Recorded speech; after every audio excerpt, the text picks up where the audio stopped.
Good morning. Today is Wednesday, August 28th, and this is Devotions from St. Paul Evangelical Lutheran Church in Carlisle, Pennsylvania.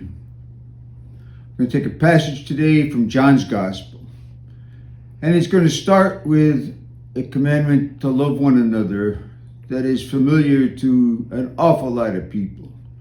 But there's one other line in here that I want to emphasize. So this is from the 15th chapter of John's Gospel. This is my commandment, that you love one another as I have loved you.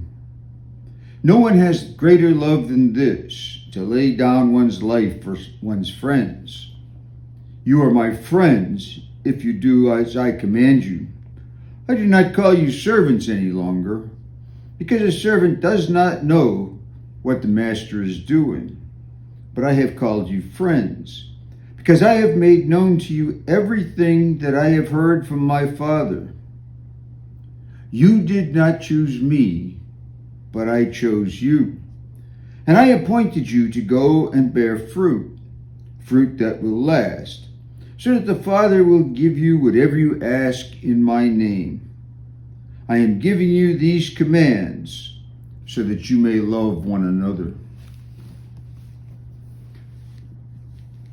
The first line in this passage that I read today, part of a much longer speech that Jesus gave to his disciples, is well known. I give you a new commandment, that you love one another. And it's kind of the way that Jesus told the disciples to carry out all of his teachings. Because if you love one another, then everything you do that is generated by that love will be in accordance with the teachings that Jesus has given us. But there's a different line in here that I want to emphasize and talk about a little bit. And that's the line that says, you did not choose me, but I chose you. You know, when I was a kid, I used to play ball almost every afternoon. There would be 8 or 10 kids in the neighborhood, be all kinds of different ages and whatnot. And we'd pick 2 guys, usually the oldest, and they would choose up teams. And where you got picked was a matter of ego. It really felt good if you were picked early in the game, and it felt a little bit downing to be picked last, which is really, hard on people. The good part about this choosing was everyone was chosen. Later, when I competed for teams, there were teams where I was chosen to be on the team, and there were times when I was not chosen to be on the team because my talent just wasn't sufficient to make the team.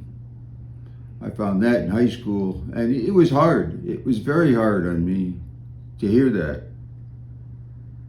But in this passage, Jesus says, you did not choose me, I chose you. And it brought back the same feelings, because when you're chosen for something that's important, something that you like and thought good of and wanted to do, when you're chosen, it's a pat on the back. It's encouraging. It says, you're good enough for this team. I expect people that do things like act in plays. If you ever did that for a school play or even after, and you were chosen to have a role, you got the same feeling, I'm good enough to do this. Jesus is telling us exactly the same thing.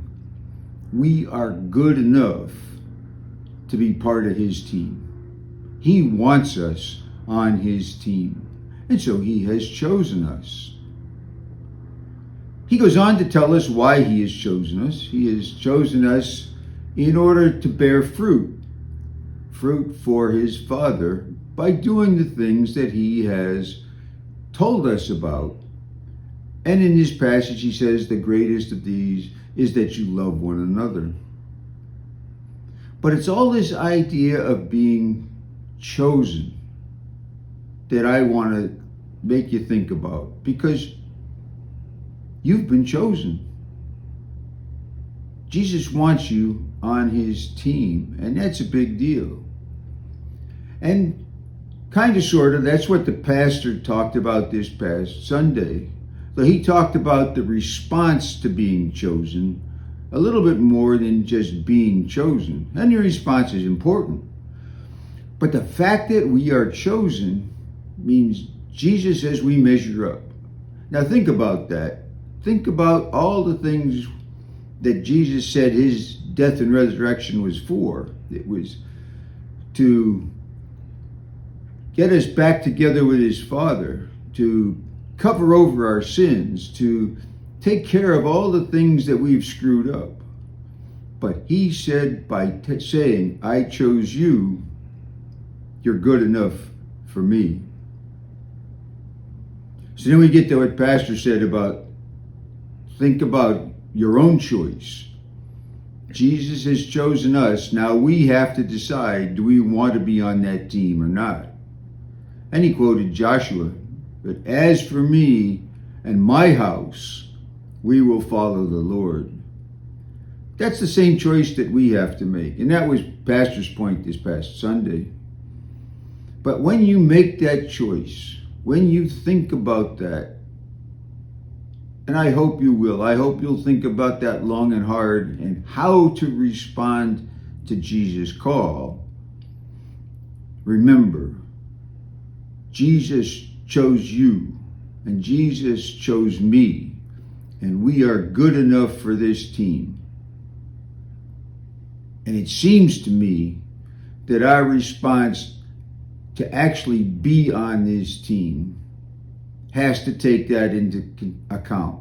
It's important that we were chosen. It's important that we choose to be on the team. And then, as that response, just as in this passage, it's important that we love one another, so we will follow the commands of Jesus. You have been chosen by Jesus. Think about that. Bless the day that you heard that. Bless the day that came to be so important in your life. Read this 15th chapter of John's Gospel for yourself and see how encouraging this is. It's important. Thank you.